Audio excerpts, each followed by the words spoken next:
I found something in our bedroom that made 40 years of marriage feel like a lie. The air conditioning hummed in our San Antonio house that July morning, doing its best against the Texas heat.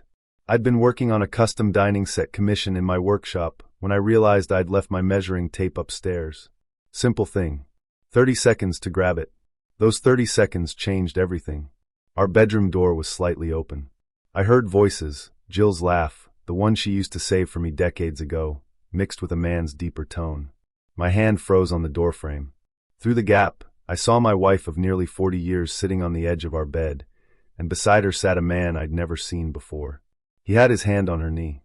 She was leaning into him, their faces close, whispering something that made them both smile. I stepped back, my workshop boots silent on the hallway carpet. My pulse hammered in my ears. For a moment, I considered bursting in, demanding answers. Instead, I retreated downstairs, grabbed my truck keys, and drove. Just drove. I'm Owen, furniture designer, father of 3 grown kids, husband to Jill for what I thought was a solid marriage. We'd built a life together in this city, bought our house when the neighborhood was still developing, raised Tommy, Elizabeth, and Robin here. Jill worked as an accountant for a mid-sized firm downtown. We weren't wealthy, but we were comfortable. Middle-class stable. Or so I believed. That image of them sitting together, the intimacy in their posture, replayed in my mind as I drove aimlessly through San Antonio's streets. The summer sun beat down mercilessly. I ended up at a coffee shop near the River Walk, ordered something I didn't taste, and tried to think. My hands shook as I held the coffee cup. The cafe was busy with tourists and locals, everyone moving through their normal lives while mine had just shattered. I kept seeing that moment, her hand touching his arm, the way they looked at each other. It wasn't just physical proximity. It was connection, intimacy, things that should have been reserved for us. How long had this been going on? The question circled my mind like a vulture. Days? Weeks? Months? And how had I missed it? I prided myself on being observant, on knowing my wife. We'd spent 40 years learning each other's habits, moods, patterns. Or at least I thought we had. I pulled out my phone and almost called her. Almost demanded an explanation right then. But something stopped me. Maybe it was pride. Maybe it was strategy. If I confronted her now, without evidence, without a plan, she could deny everything. Say I misunderstood. Say he was just a friend, a colleague, someone innocent. I needed to know the truth before I acted. The coffee had gone cold by the time I finally left the cafe. I drove around for another hour, past familiar landmarks that suddenly felt foreign. The house where we'd hosted countless barbecues. The park where I'd taught our kids to ride bikes. The furniture store downtown where I'd sold some of my early pieces. All of it tainted now by what I'd seen. When I returned home 3 hours later, Jill was in the kitchen preparing dinner like nothing had happened. The man was gone. She wore the blue apron I'd bought her last Christmas, humming softly as she worked. The scene was so perfectly normal, it made my stomach turn. "Where have you been?" she asked, chopping vegetables with practiced precision. "Workshop errands," I said, my voice steadier than I expected. "Who was here earlier?" Her knife paused for just a fraction of a second. "A tell." I'd played enough poker with my buddies to recognize one. "What do you mean?" "I came inside around 11. Thought I heard voices upstairs." She laughed, but it wasn't the genuine one I'd heard earlier. This was different, practiced. "Oh, that was probably the TV. I had the news on while I was making the bed." The lie came so easily to her. So smoothly. How many other lies had she told me with that same casual tone? "Right. The TV." She continued chopping, and I watched her hands move with the knife. Those hands had held mine at our wedding. Had held our babies. Had touched my face thousands of times over 4 decades. Now they'd touched someone else, and she was lying about it without even a tremor. That night, I couldn't sleep. Jill dozed peacefully beside me while I stared at the ceiling fan spinning lazy circles. The bedroom felt different now, violated somehow. This space where we'd shared so much of our lives had become the scene of her betrayal. Every shadow seemed suspicious. Every sound made me wonder if he'd been here before, how many times, what they'd done. I got up around 2 a.m. and went to my workshop. The smell of wood and varnish usually calmed me, but not tonight. I sat at my workbench, running my hands over the oak dining table I'd been sanding. Honest work. Solid materials. Everything in my workshop was straightforward: measure, cut, sand, assemble. No lies. No deception. Just craftsmanship. If only marriage were as simple as furniture. The next morning, Jill mentioned casually that she'd be meeting her book club friends for lunch. She'd been in this book club for 5 years, meeting twice a month. I'd never questioned it before. Now everything seemed suspicious. Had there ever been a book club? Or was that just cover for something else? Which restaurant? I asked, forcing my tone to stay neutral. The usual place. That cafe on Broadway. Broadway. I knew that area well. Easy to blend in, lots of public spaces, but also quiet corners where people could meet privately. What book are you discussing? She blinked, caught off guard by my interest. I usually just nodded and let her go without details. Oh, it's that new thriller everyone's reading. I can't remember the exact title right now. Another lie. Or maybe not. Maybe I was seeing deception everywhere now, even where it didn't exist. This is what betrayal does. It poisons everything, makes you question reality itself. After she left, I did something I never thought I'd do. I checked her phone bill online. She'd left her laptop open, still logged in. My heart pounded as I navigated to our wireless account. Was this wrong? Maybe. But finding a stranger in my bedroom seemed worse. The call logs loaded. Recent calls to an unknown number. Many of them. Some lasting 20, 30 minutes. All made during her lunch breaks, or when she said she was running errands. One call at 11:30 p.m. last Tuesday. I remembered that night. She'd said she needed to call her sister about a family matter and stepped outside for privacy. I wrote down the number on a scrap of paper, my hand shaking again. Evidence. I needed evidence. I called the number from my workshop phone, my finger hovering over the dial button for a full minute before I pressed it. My mouth was dry. What would I say if she answered? If he answered? A man picked up on the third ring. Hey, can't talk long, I'm at work, he said. His voice was casual, familiar, like he'd been expecting someone specific to call. I hung up without saying a word. My hands were shaking so badly I had to set the phone down. So it was real. Not my imagination. Not paranoia. There was another man, and he was comfortable enough with my wife to answer calls at work, to speak with that easy familiarity. I spent the rest of the day in my workshop, accomplishing nothing. Just moving pieces of wood around, pretending to work while my mind raced through scenarios. Confrontation. Divorce. Counseling. Staying quiet. Gathering more evidence. Each option seemed both necessary and impossible. Over the next week, I watched her more carefully. She'd started putting her phone face down on the counter. She showered immediately after coming home from work now, something she used to do later in the evening. Small changes, but once you start looking, you see everything differently. Our daughter Elizabeth called that Saturday. She'd just gotten a promotion at her job in Houston and wanted to share the news. As Jill chatted with her, animated and warm, I wondered how she could compartmentalize so easily. Be this loving mother, this devoted wife at dinner, while carrying on with someone else. Dad, you still there?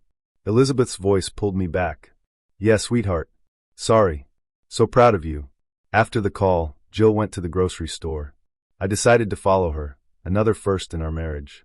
I watched from my truck as she parked, went inside, did her shopping. Normal. Completely normal. Maybe I was losing my mind. Maybe that man in our bedroom had been innocent, a co-worker, a friend's husband, someone with a perfectly reasonable explanation. Then her phone rang. She pulled it from her purse, glanced at the screen, and her whole face changed. She answered it, and even from across the parking lot, I could see her smile. That smile. She talked for several minutes, laughing, animated, before hanging up and continuing her shopping. I drove home before she did, sick to my stomach. 2 weeks passed. I said nothing, did nothing, just observed. Jill announced she needed to work late on Wednesday to close out month-end reports. I called her office at 7 p.m. The receptionist who answered said everyone had left by 6. When did Jill leave? I asked. Oh, she left around 5:30, same as usual. I thanked her and hung up. Jill came home at 8:45, complaining about the difficult audit she'd been working on. The lies were worse than the affair itself. Each one felt like a small knife between my ribs. Our son Tommy came to visit that weekend with his wife Daphne. We grilled out back, talked about his new business venture, played cards. Jill was radiant, laughing, joking, touching my arm affectionately. It was a performance, and I was the only one who knew it. After they left, I finally spoke. Jill, is there something you want to tell me? She looked up from loading the dishwasher. About what? About us. About you. Anything at all. She studied my face for a long moment. Owen, are you feeling okay? You've seemed off lately. I'm fine, I said. Just checking in. She came over, kissed my cheek. We're good. We've always been good. I almost believed her. Almost. The following Tuesday, Jill said she was meeting her friend from college who was passing through town. They'd grab coffee around 2 p.m. I told her I had a client meeting, but finished my work by noon. Then I drove to the cafe on Broadway, the one she'd mentioned before as her book club spot. I parked where I could see the entrance. At 2:15, Jill arrived. 10 minutes later, a man walked up. Not just any man, the same one I'd seen in our bedroom. He was maybe mid-50s, fit, wearing business casual clothes. They greeted each other with a familiarity that made my chest tighten. Not a handshake. A hug that lasted too long. I sat in my truck watching them through the cafe window. They ordered drinks, sat at a corner table. Their body language told the whole story, leaning close, touching hands across the table, her laughing at something he said. I could have confronted them right there. Instead, I took photos with my phone. Documentation. Then I left. That evening I was quiet. Jill asked if anything was wrong. I said I was tired, just a headache. She made me tea, rubbed my shoulders, and I had to fight the urge to shrug her off. How did she do it? How did she touch me with the same hands that had touched him hours before? I needed to know more. Who was this man? I called Robin, our youngest, who worked in marketing and was skilled with social media and online searches. Hey Dad, what's up? I need your help with something, but I need you to keep it between us. A pause. Okay, that sounds serious. It is. I'll text you a photo. Can you try to figure out who this person is? Is everything all right? Not really, sweetheart. But I'll explain later. I sent her one of the photos I'd taken, just the man, cropped out of the cafe scene. 2 hours later, Robin called back. His name is Kevin Morrison. Took some digging. He's a regional sales manager for a pharmaceutical company. Divorced about 3 years ago. Lives in Alamo Heights. Dad, why are you looking for this guy? I'll tell you soon. Thank you, honey.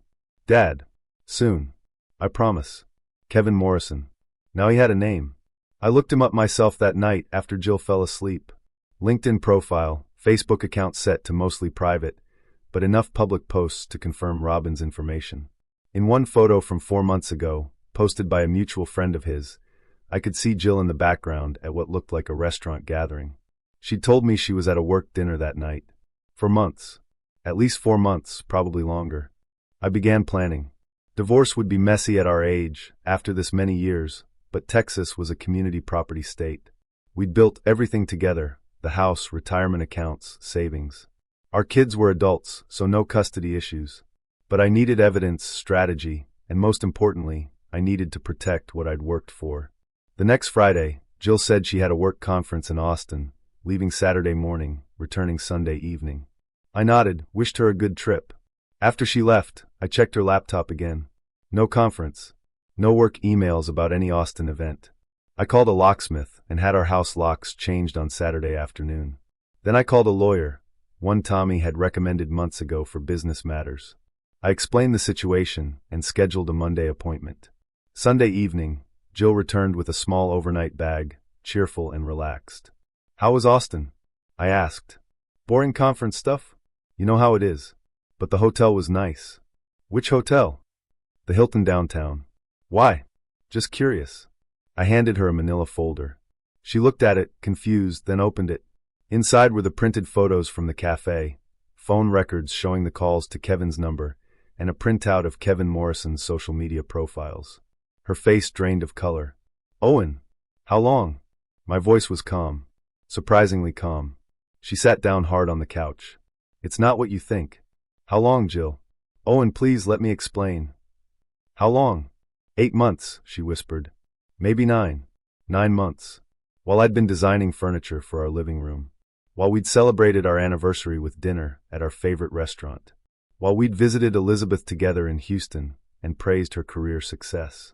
Where were you this weekend? I asked. She couldn't meet my eyes. With him.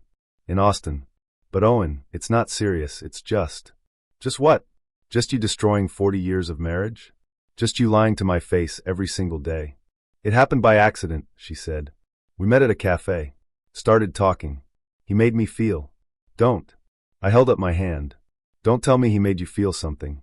You made choices. Every time you met him, every call, every lie. All choices. Tears rolled down her face. I never wanted to hurt you. Then what did you want? She didn't answer. I've changed the locks, I said. I've contacted a lawyer. You can stay at a hotel or with one of the kids, but you need to pack a bag and leave. Owen, please, we can work through this. No, we can't. 40 years, Jill. I gave you 40 years of faithfulness, honesty, partnership, and you threw it away for someone you met in a cafe. She tried to argue, to explain, to justify. I stopped listening. Just watched her pack a suitcase, her hands trembling, tears streaming. Part of me wanted to comfort her. 40 years of habit don't die easily. But a larger part felt nothing but hollow rage. After she left, I sat in our living room, my living room now, and called our kids. That was the hardest part. Telling Tommy, Elizabeth, and Robin that their mother and I were divorcing. Explaining why without destroying their relationship with her. Tommy was angry. She did what? Dad, I'm so sorry. Elizabeth cried. I don't understand. You guys seemed fine. You were always fine. Robin was quiet for a long time. I had a feeling something was off. The way she's been lately. Dad, what do you need from us? Just your support. And don't hate your mother. She made a terrible mistake, but she's still your mom. Over the following weeks, the divorce proceedings began. Texas law required a 60-day waiting period. Jill tried to reconcile multiple times, phone calls, texts, showing up at the house. I refused to engage beyond what was necessary for the legal process. The community property division was straightforward on paper, but painful in reality. The house, after appraisal and equity calculation, the retirement accounts, savings, investments, all of it split down the middle. My lawyer fought hard, and because of Texas's fault-based divorce options and the evidence of adultery, I managed to retain the house and slightly more of the retirement funds. Jill received her fair share in liquid assets and other holdings. But here's what the court documents didn't capture. I'd started moving money months before. Small amounts, carefully documented as business expenses for my furniture design work. Wood purchases, tools, supplies. All legitimate, all traceable, all protected as business assets. By the time the divorce was finalized, I'd secured about 30% of what would have been split. Not through deception, through smart business management that happened to coincide with the end of my marriage. Jill's relationship with Kevin didn't last.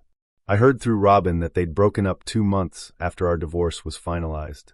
Apparently, the reality of being together without the excitement of sneaking around lost its appeal. Or maybe he realized she was capable of infidelity and didn't trust her. I didn't care which. What I cared about was rebuilding. Tommy helped me convert one of the spare bedrooms into an expanded workshop space.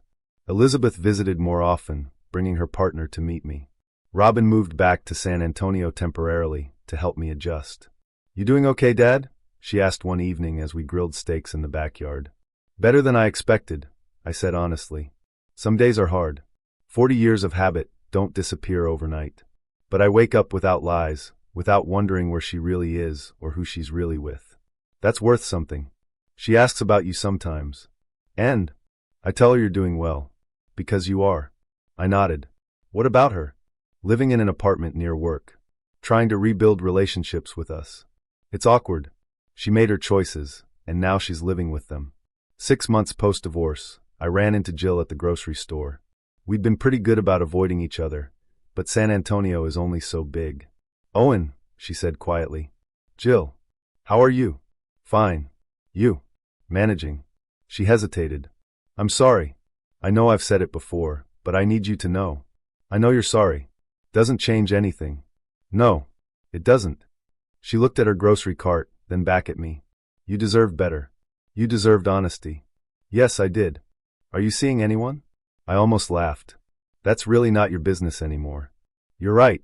I hope you're happy, Owen. Despite everything, I hope you find happiness. I studied her face. She looked tired but not broken, regretful but not destroyed.